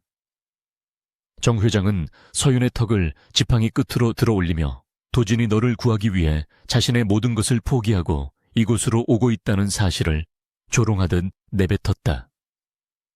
하지만 서윤은 그의 도발에도 전혀 동요하지 않고 오히려 그를 불쌍한 눈빛으로 바라보며 당신은 지금 스스로 지옥의 문을 열고 있는 것이라고 차갑게 경고했다. 그녀의 태연한 반응에 자존심이 상한 정 회장은 부하들에게 그녀를 감시하라고 소리치며 사무실로 들어가 버렸다. 한편 아우라 그룹의 본사 상황실에서는 강도진이 모니터 화면을 통해 서윤의 위치 신호가 폐공장에서 잡히는 것을 확인하고 있었다. 그의 얼굴은 분노를 넘어선 차가운 살기로 굳어 있었고 주변의 참모들은 그의 압도적인 기세에 눌려 숨조차 크게 쉬지 못하고 있었다. 도지는 단순히 경찰이나 보안팀을 보내는 수준을 넘어 자신이 동원할 수 있는 모든 어둠의 세력을 집결시키라는 파격적인 명령을 내렸다. 그는 더 이상 법이나 도덕 따위는 안중에도 없었으며 오직 서윤을 건드린 자들을 이 세상에서 완전히 지워버리겠다는 파괴적인 본능만이 그를 지배하고 있었다. 도지는 방탄조끼를 착용하고 직접 돌격 소총을 챙기며 비서실장에게 오늘 밤 이곳은 피바다가 될 것이니 뒤처리를 준비하라고 싸늘하게 말했다. 폐공장 안에 갇힌 서윤은 밧줄에 묶인 손을 뒤로 한 채 소매 속에 숨겨두었던 소형 칼날을 꺼내기 위해 손목 관절을 비틀었다. 뼈가 어긋나는 끔찍한 고통이 밀려왔지만 그녀는 입술을 깨물며 비명을 삼켰고 마침내 칼날을 손에 쥐는 데 성공했다. 전생에서 그녀는 공포에 질려 아무것도 하지 못하고 죽음을 맞이했지만 지금의 그녀는 수많은 전투로 단련된 전사였기에 포기라는 단어를 몰랐다. 서윤은 감시병들이 잡담을 나누며 방심한 틈을 타 밧줄을 끊어내고 고양이처럼 소리 없이 몸을 일으켰다. 그녀는 그림자처럼 이동하여 가장 가까이 있는 용병의 뒤로 다가가 그의 입을 틀어막고 목을 단숨에 베어버린 뒤 그의 품에서 권총을 탈취했다. 서호윤의 탈출과 동시에 공장 외부에서는 강도진이 이끄는 팬텀 부대의 대대적인 공습이 시작되었고 거대한 폭발음과 함께 공장의 외벽이 무너져 내렸다. 갑작스러운 기습에 당황한 용병들이 우왕좌왕하는 사이 도지는 연기 속에서 악마처럼 걸어나오며 눈에 보이는 모든 적들을 향해 방가쇠를 당겼다. 그의 사격은 정확하고 잔혹하여 적들은 비명도 지르지 못한 채 쓰러져 나갔고 공장 바닥은 순식간에 붉은 피로 흥건하게 물들었다. 도지는 쓰러진 적의 얼굴을 군화발로 짓밟으며 서윤이 어디 있는지 묻지도 않고 확인 사살을 하며 전진했다. 그의 머릿속에는 오직 서윤을 찾아야 한다는 일념뿐이었고 그녀를 해치려 한 자들은 살려둘 가치조차 없다고 판단했기 때문이었다. 공장 내부에서 총소리를 들은 서윤은 도진이 왔음을 직감하고 더욱 과감하게 적들을 제압하며 정 회장이 있는 2층 사무실로 향했다. 그녀는 좁은 복도에서 마주친 덩치 큰 용병들을 상대로 벽을 타고 넘거나 슬라이딩을 하며 급소를 공격하는 화려한 체수를 선보였다. 총알이 빗발치는 상황에서도 서윤은 침착함을 잃지 않고 적들의 무기를 빼앗아 역이용하며 마치 춤을 추듯 살육의 현장을 누볐다.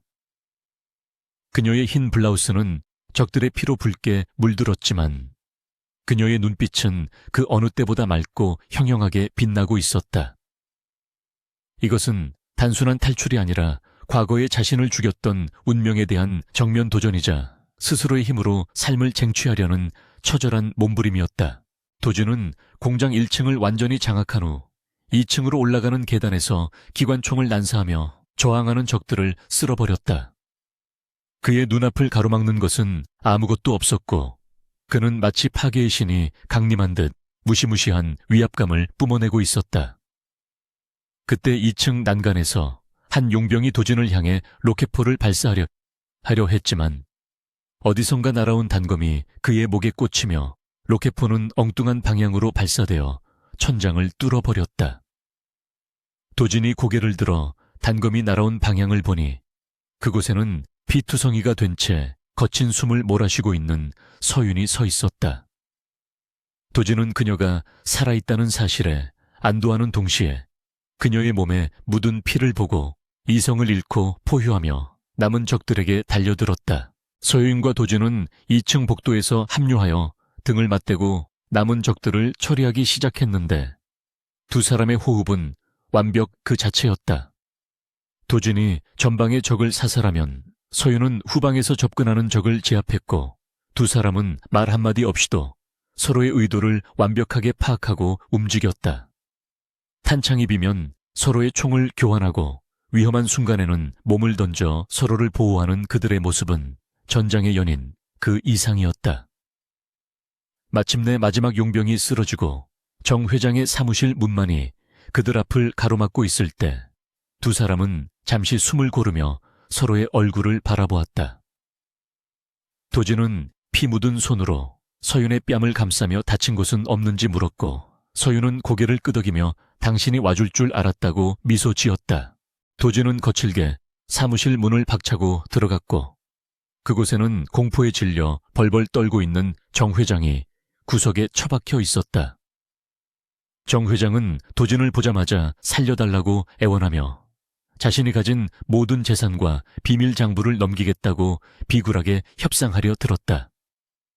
하지만 도진은 그의 말은 들을 가치도 없다는 듯 차가운 눈빛으로 그에게 다가가 총구를 그의 머리에 겨누었다.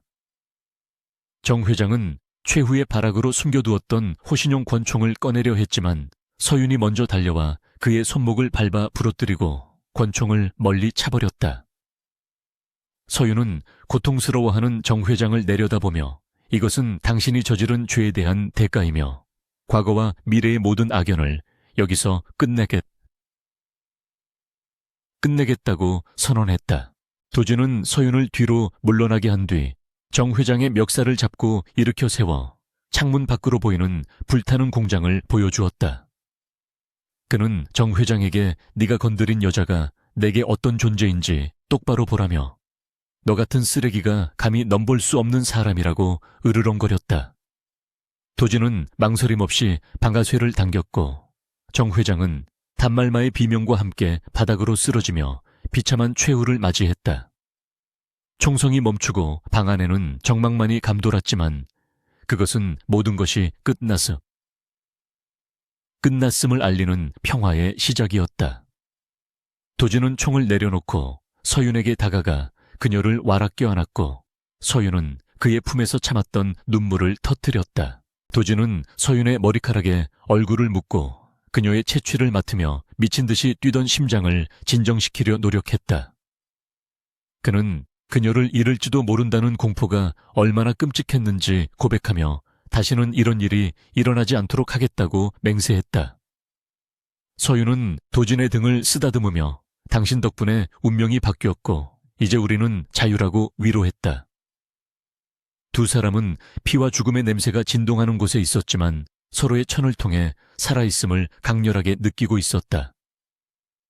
도진은 서윤의 얼굴 곳곳에 난 상처에 입을 맞추며 그녀를 공주님 안기로 들어 올렸고 서윤은 그의 목을 감싸 안으며 편안하게 몸을 맡겼다. 불타는 공장을 뒤로하고 나오는 도진과 서윤의 모습은 마치 지옥불에서 살아 돌아온 연인처럼 처절하고도 아름다웠다. 밖에는 팬텀 부대원들이 도열하여 그들을 맞이했고 밤하늘에는 헬리콥터가 선회하며 그들의 귀환을 호위하고 있었다. 도진은 준비된 차량에 서윤을 태우고 직접 운전대를 잡으며 백미러를 통해 무너져 내리는 폐공장을 마지막으로 일별했다. 그것은 그들의 과거를 옥죄던 모든 악연과 고통이 사라지는 순간이었으며 새로운 미래가 시작되는 시점이었다.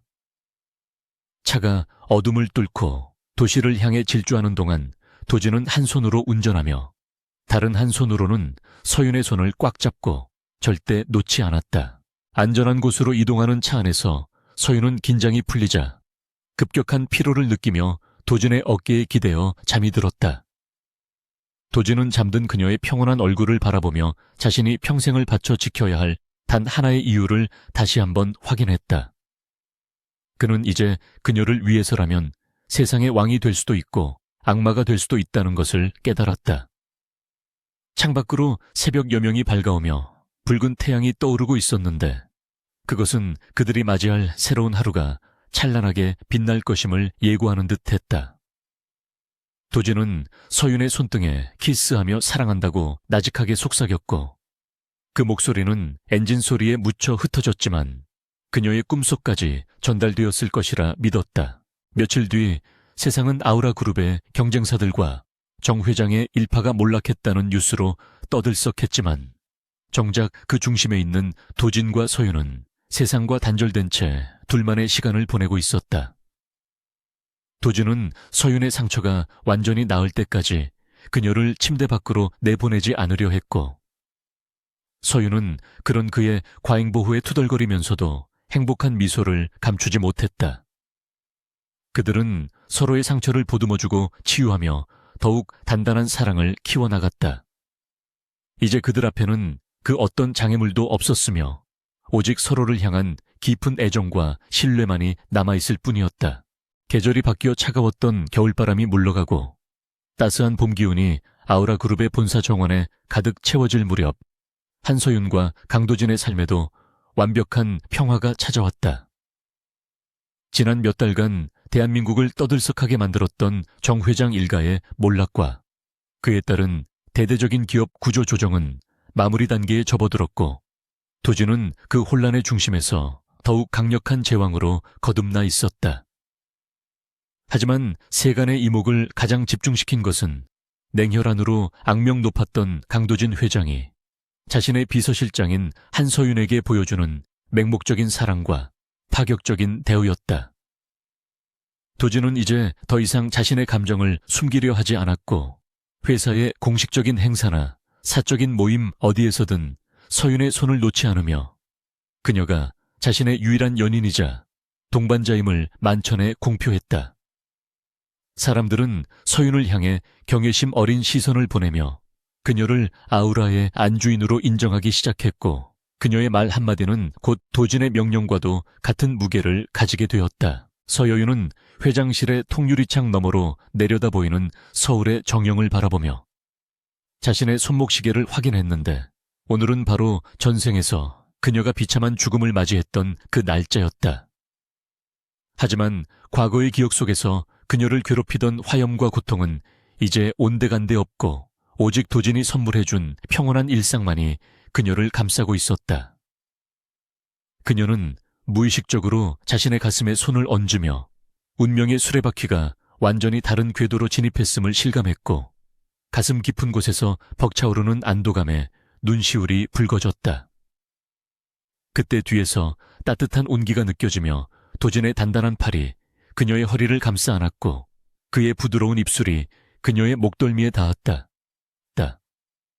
도진은 서윤이 무슨 생각을 하고 있는지 짐작한다는 듯 아무 말 없이 그녀를 더 꽉 끌어안으며 그녀의 천을 통해 자신이 살아있음과 그녀가 곁에 있음을 확인하고 있었다. 도진은 서윤을 소파에 앉히고 그녀의 무릎을 꿇은 채 올려다보며 오늘은 아무 일도 하지 말고 오직 자신과 함께 시간을 보내자고 제안했다. 그는 이미 비서실에 지시하여 오늘 하루의 모든 일정을 취소해 두었고, 세상에서 가장 바쁜 재벌 총수가 오직 한 여자를 위해 모든 시간을 비워둔 것이었다. 서윤은 도진의 철없는 아이 같은 모습에 피식 웃음을 터뜨리며 그의 머리카락을 쓰다듬었고, 도진은 그녀의 손길을 고양이처럼 즐기며 눈을 감았다. 그는 서윤에게 세상의 그 어떤 보석이나 권력보다도 지금 이 순간 너와 함께 있는 시간이 가장 소중하다고 고백하며 그녀 없이는 단 하루도 살 수 없는 자신의 상태를 솔직하게 인정했다. 도진의 집착은 이제 공포나 구속이 아닌 서윤을 세상의 모든 위험으로부터 보호하고 그녀만을 바라보겠다는 순수한 맹세로 변해 있었다. 오후가 되자 도진은 서윤을 데리고 도심을 벗어나 한적한 교외에 위치한 자신만의 비밀 정원으로 향했다. 그곳은 도진이 어린 시절 어머니와의 추억을 간직한 곳으로 아무에게도 공개하지 않았던 성역과도 같은 장소였지만, 이제는 서윤과 함께 새로운 추억을 쌓아가는 공간이 되었다. 흐드러지게 핀 벚꽃 나무 아래 돗자리를 펴고 누워 두 사람은 떨어지는 꽃잎을 맞으며 도란도란 이야기를 나누었다. 서윤은 도진에게 자신이 미래에서 왔다는 사실과 그곳에서 겪었던 끔찍한 일들에 대해 처음으로 아주 상세하게 털어놓았다. 도진은 그녀의 이야기를 듣는 내내 단 한 번도 그녀의 말을 의심하거나 비웃지 않았고, 오히려 그녀가 혼자 겪었을 고통을 생각하며 가슴 아파했다. 그는 서윤의 손을 자신의 심장 위에 얹고 네가 겪었던 그 지옥 같은 시간들을 내가 평생을 바쳐 행복으로 보상해주겠다고 약속했다. 해가 뉘엿뉘엿 저물어가고 붉은 노을이 하늘을 물들일 때쯤 도진은 주머니에서 작은 벨벳 상자를 꺼내 서윤의 앞에 내밀었다. 상자 안에는 화려한 다이아몬드 대신 붉은색 루비가 박힌 반지가 들어있었는데 그것은 도진의 어머니가 남겨주신 유품이자 아우라 가문의 며느리에게만 전해지는 갑오였다. 도진은 떨리는 손으로 서윤의 네 번째 손가락에 반지를 끼워주며 나와 결혼해 달라는 말 대신 나의 운명이 되어달라고 프로포즈했다. 그는 네가 시공간을 넘어 내게 온 것이 기적이라면 나는 그 기적을 영원히 지키기 위해 내 남은 생을 바칠 것이라고 맹세했다. 서윤은 눈물 젖은 눈으로 도진을 바라보며 고개를 끄덕였고 두 사람은 붉은 노을을 배경으로 진한 키스를 나누며 서로의 영혼을 묶는 계약을 맺었다. 결혼식은 아우라 그룹 소유의 프라이빗 아일랜드에서 철통 같은 보안 속에 비공개로 진행되었다. 하객은 극소수의 최측근들만 초대되었지만 식장은 그 어느 왕실의 결혼식보다도 화려하고 성대하게 꾸며졌다. 순백의 웨딩드레스를 입은 서윤이 버진 로드에 들어서자 도진은 숨이 멎을 듯한 표정으로 그녀를 맞이했고 하객들은 세상에서 가장 아름다운 신부를 향해 아낌없는 박수를 보냈다. 주례 없이 진행된 결혼식에서 두 사람은 서로에게 직접 작성한 혼인 서약을 낭독했는데 그 내용은 평범한 부부의 약속을 넘어 생사를 함께하겠다는 전우회와 같은 결의가 담겨 있었다. 도진은 서윤에게 반지를 끼워주며 이제부터 너는 나의 아내이자 나의 여왕이며 내 모든 것의 주인이라고 선언했다. 신혼여행을 대신해 두 사람은 지중해의 맑은 바다 위에 떠있는 초호화 요트에서 일주일간 꿈같은 시간을 보냈다. 세상과 완전히 단절된 채 오직 파도소리와 바람소리만이 들리는 그곳에서 도진과 서윤은 서로의 몸과 마음을 탐닉하며 사랑을 확인했다. 도진은 아침에 눈을 뜰 때부터 잠들 때까지 잠시도 서윤을 가만히 두지 않고 그녀를 챙기고 보살폈는데 식사를 직접 떠먹여주는 것은 기본이고 걷기 싫어하는 그녀를 안고 다니는 일도 마다하지 않았다. 서윤은 처음에는 도진의 과잉 보호가 부끄러웠지만 점차 그 달콤한 사육에 익숙해져 갔고 도진이 주는 사랑을 당연하게 받아들이게 되었다. 그녀는 과거에 자신이 꿈꿨던 행복이 바로 이런 것이었음을 깨닫고 이 행복이 영원히 지속되기를 간절히 기도했다. 서울로 돌아온 후 서윤은 공식적으로 아우라 재단의 이사장직을 맡아 도진의 파트너로서 본격적인 대외 활동을 시작했다. 그녀는 미래의 지식을 활용하여 소외된 이웃을 돕고 사회적 문제를 해결하는 데 앞장섰고 그녀의 따뜻한 리더십은 차가운 기업 이미지였던 아우라 그룹을 긍정적으로 변화시키는데 큰 역할을 했다. 도진은 밖에서는 냉철한 사업가였지만 서윤 앞에서는 여전히 팔불출 남편으로 변해 그녀의 일거수일투족을 체크하고 그녀가 조금이라도 힘들어하는 기색을 보이면 당장 이 일을 그만두게 하겠다고 으름장을 놓았다.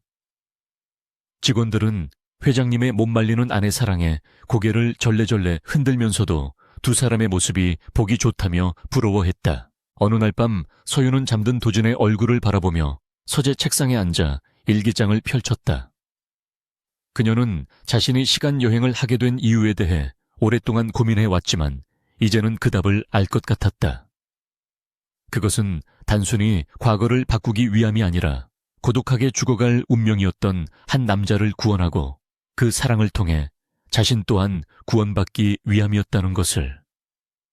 서윤은 일기장의 마지막 페이지에 시간과 운명을 넘어 그를 만난 것은 내 인생 최고의 행운이었다 라고 적고 펜을 내려놓았다. 그때 잠에서 깬 도진이 비몽사몽한 눈으로 다가와 뒤에서 그녀를 안으며 안 자고 뭐 하냐고 투정을 부렸다. 서윤은 일기장을 덮으며 아무것도 아니라고 웃어 보였고 도진은 그녀를 번쩍 안아 침대로 데려가며 내일은 출근하지 말고 하루 종일 침대에서 뒹굴자고 제안했다. 서윤이 회의가 있어서 안 된다고 거절하자 도진은 회의 따위는 미루면 그만이라며 그녀의 입술을 막아버렸다. 달빛이 쏟아지는 침실에서 두 사람은 서로의 천을 느끼며 깊은 밤을 보냈고 창밖에는 영원히 변치 않을 것 같은 서울의 야경이 반짝이고 있었다. 강도진은 매일 아침 눈을 뜰 때마다 서윤이 곁에 있다는 사실에 감사하며 그녀를 위해 최고의 하루를 선물하기 위해 노력했고, 서윤은 그런 도진의 사랑 속에서 가장 행복한 여자로 살아가게 되었다. 세월이 흘러 두 사람의 머리에 희끗희끗한 서리가 내릴 때가 되었어도 도진의 서윤을 향한 집착과 사랑은 전혀 식을 줄을 몰랐다. 그들은 여전히 손을 잡고 산책을 하고 서로를 바라보며 설레는 눈빛을 교환하는 영원한 연인이었다. 아우라 그룹은 세계적인 기업으로 성장했고, 그들의 전설적인 러브스토리는 후대 사람들에게 오랫동안 회자되었다. 타임슬립을 통해 시작된 기이한 인연은 죽음조차 갈라놓을 수 없는 견고한 사랑으로 완성되었고, 그들은 시간이라는 거대한 강물 위에서 서로라는 닻을 내리고 평온하게 정박했다. 이것은 운명을 거스른 여자가 쟁취한 승리의 기록이자 사랑으로 구원받은 남자가 바치는 영원한 영화였다.